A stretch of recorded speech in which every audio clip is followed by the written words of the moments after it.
If you never hear the church clock chiming the small hours, it doesn't seem to matter what sleep really is. But if you do, there's a reason for it. And there's always a reason why one child will usually sleep well and another won't. What's the most obvious cause of lying awake hour after hour? Pain? Serious illness? Yes. Or even indigestion, and certainly aches of one kind or another. And then there's insomnia. Here we are, bed lamp burning, book in hand. No, sleep's come at last. Very restless, the kind you hardly realize you've had. Not deep enough to make you feel refreshed in the morning, but still, rest of a kind.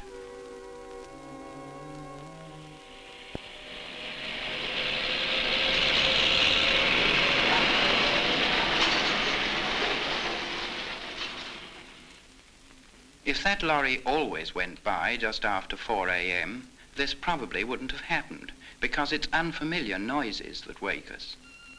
But it isn't only noise or discomfort that keeps a person awake, twisting and turning and staring at the ceiling. Mrs. Parkins has lost her handbag. When she went to bring it up to the bedroom for safety, last thing, as she always does, it wasn't there. It wasn't in the house.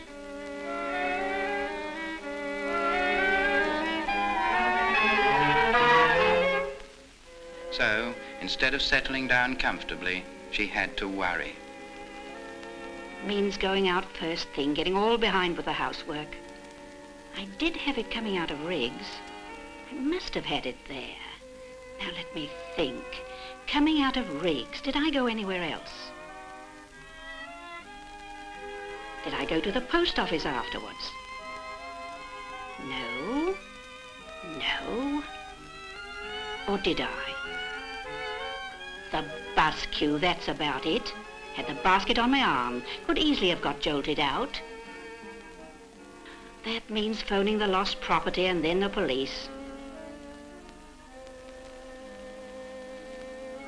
Worry is like a great dark shape which thrusts itself forward in the mind, making sleep impossible.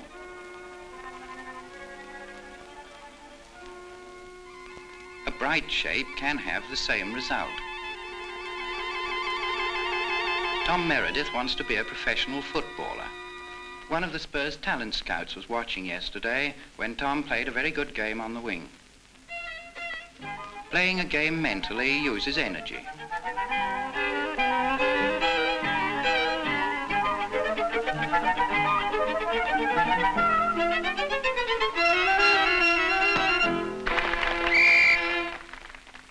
The excitement has certainly kept him awake. And when he does sleep, he'll sleep more deeply, but he won't want to get up in the morning. Mrs. Parkins' worry is also tiring. She knows that if only she could make up her mind to turn her thoughts to pleasanter things, she would soon drop off, and in the morning her trouble wouldn't seem quite so bad. A child doesn't realize this. Children have far more worries and excitements than Mrs. Parkins and Tom Meredith. But they can't just accept the fact that they do need sleep, so they often find it difficult to settle down. Yet sleep is tremendously important for them. A baby often sleeps as much as 20 hours a day, and all young children should pass half their lives like this, whereas we, of course, only spend a third of our lives in bed. What happens to a child during this half of life? Growth and renewal of energy, of course. Rest and grow strong, don't they say? But just as important, mental developments. Part of the sleeping mind is very active. Look, Billy, firemen.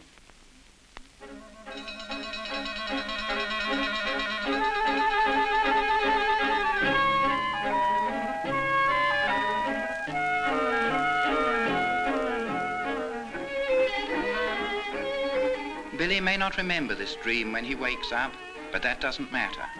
It's helping him, subconsciously, to relate one thing to another.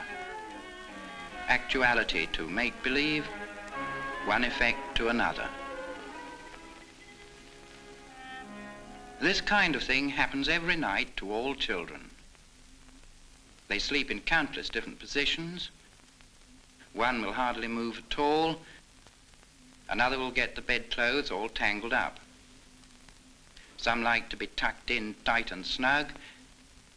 Others want the bedclothes loose. Most children like sleep. It's natural that they should, and on the whole, they mostly sleep without much trouble. But it is a very individual matter. Terry's parents know that he sleeps like a log, whereas Monica is always restless, and there's no need to worry about either of them. A change is the thing to watch for.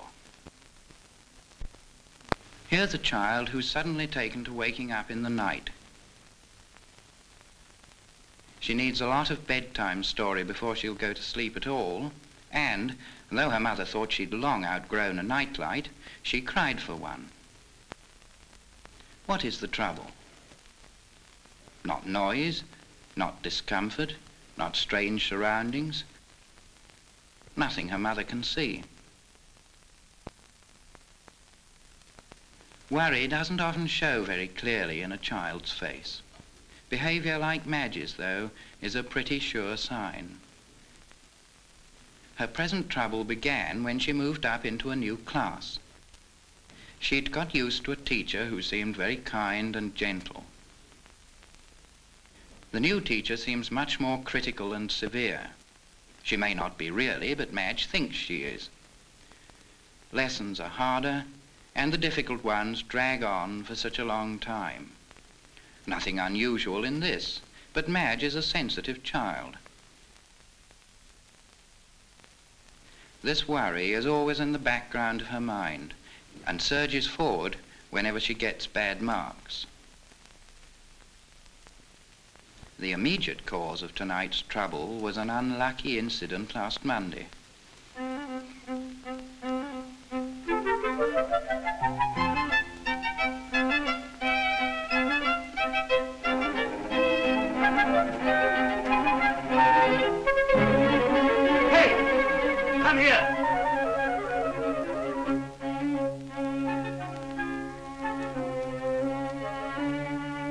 What are their names?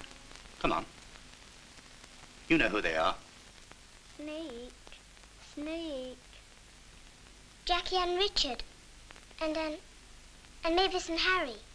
What are their other names? Collins. Yes? And Price. Collins and Price.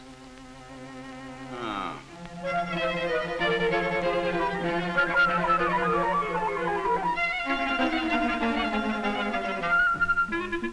Fooled him, wasn't them at all.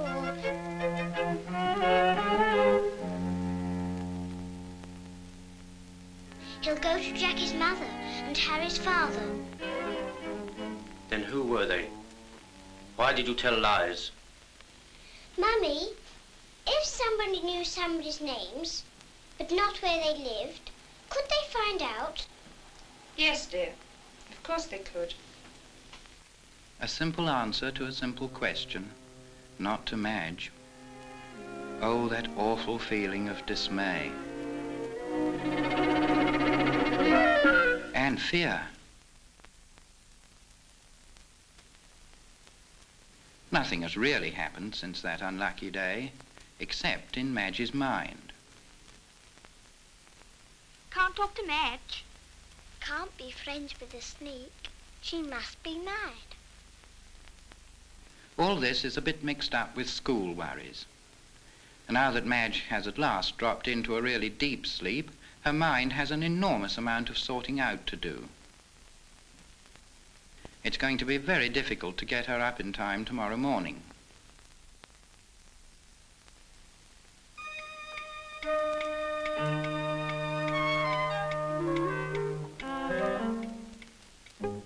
Nothing much wrong with him, but there is, you know. He's pale and heavy-eyed, not getting enough sleep, keeping on the go with a desperate energy, but heading for some sort of illness if he goes on robbing himself of rest. All this make-believe is a substitute for the real exploits he feels he wants to achieve.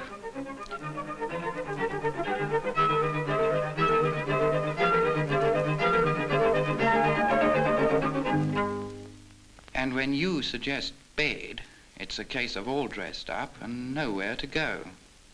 Bedtime. He revolts at the very notion. Whatever the particular cause of the excitement, many children do at times struggle to keep away from dull, dreary, prison-like bed. One way to make bed seem more inviting is to read a story. He may or may not take to the idea immediately. You can't make the child go to sleep and you can't force him to listen. But with your own child this isn't really difficult. You know what he likes and how to hold his attention. He's depending very much on his mother's help in crossing the threshold into sleep. Alone, he wouldn't like it, but with a familiar story and a familiar toy as companion, he calms down and feels happy about it.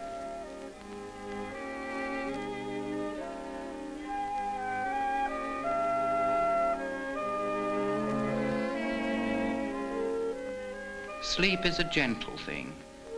The very idea of going to bed should be broken gently.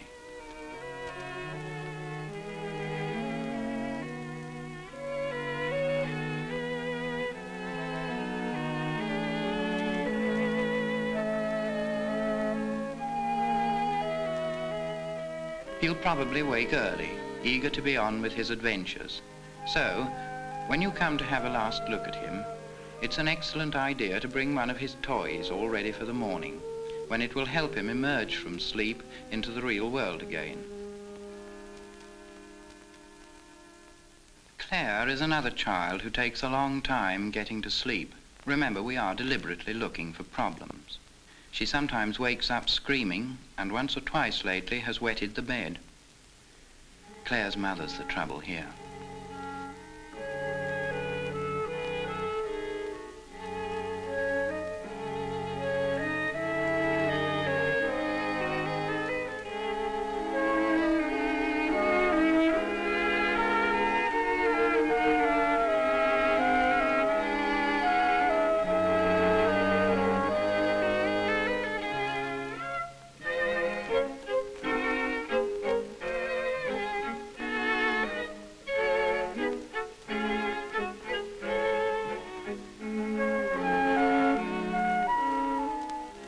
Claire, how are you?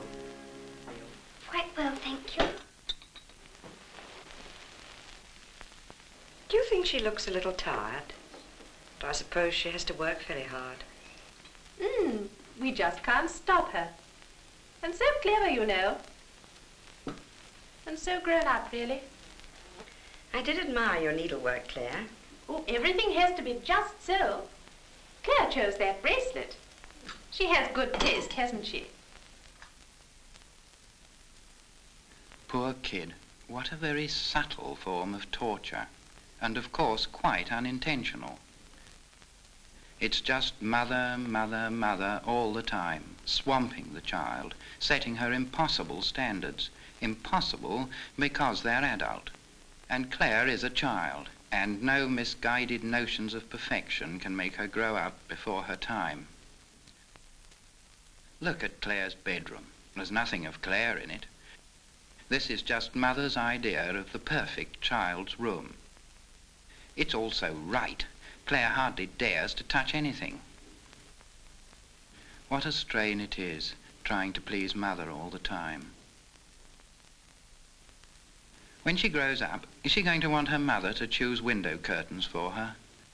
Or will there be a revolt? Will she go her own way in the end? Get her own back by deliberately shocking her domineering old-fashioned mother? Whatever happens, the conflict is in her mind now, and it's the cause of her nightmares and fears. This is one of her bad nightmares, being lost in a desert, utterly alone, and then always the same thing, running, running, knowing what always happens, but never stopping in time.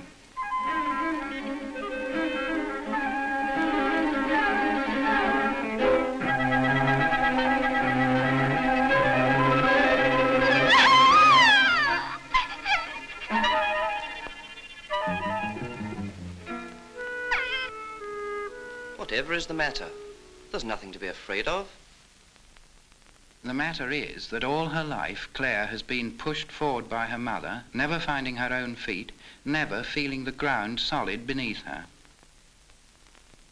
Her father hasn't had a look in. She's been compelled to be utterly dependent on her mother. And in her dreams, Mother isn't there to hold her up. The old teddy who used to be so comforting at bedtime has been thrown away because teddy bears are childish. Well, Claire is still a child, a worried, frightened child. But it isn't the dreams which cause such terrors. It's, well, the way things are in her home. If we pretend for a moment that what goes on in the mind is a kind of game, we can imagine that black shapes are trying to thrust themselves forward and make us anxious or depressed, and that we counter these fears and worries by moving little protective shapes. In other words, by reasoning. There, check. But sometimes reason or common sense fails and a black shape does get right through. This happened last night to Mrs. Parkins.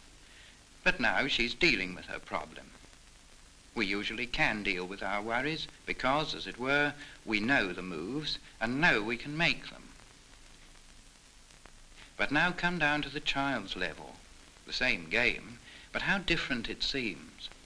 A child has to learn the moves without being able to see them clearly, and until she can move the protective shapes properly, the black is always threatening. If only the child could get a really good look at these emotions and ideas. She doesn't realize it, but she can.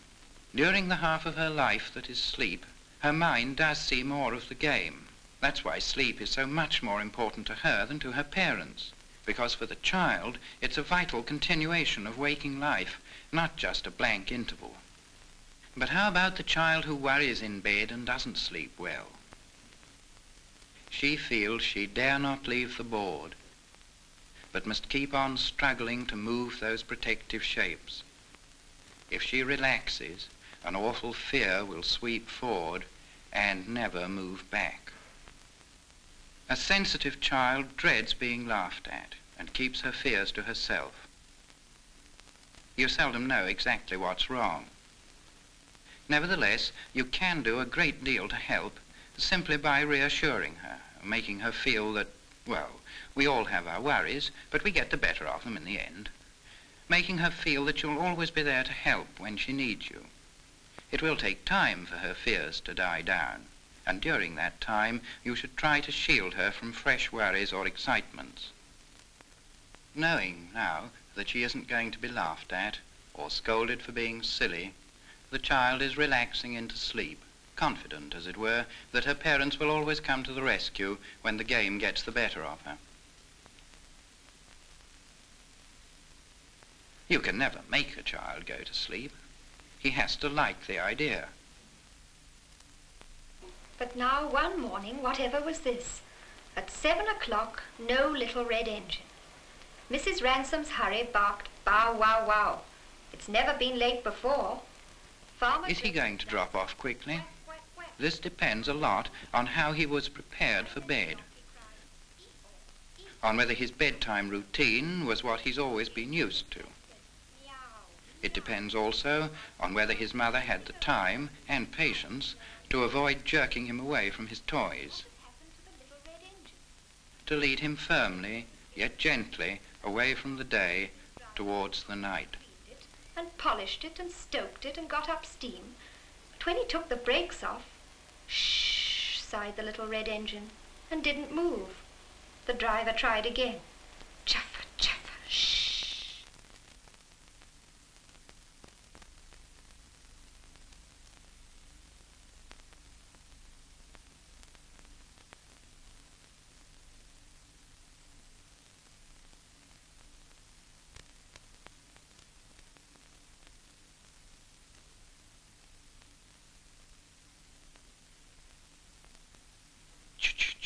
Sighed the little red engine.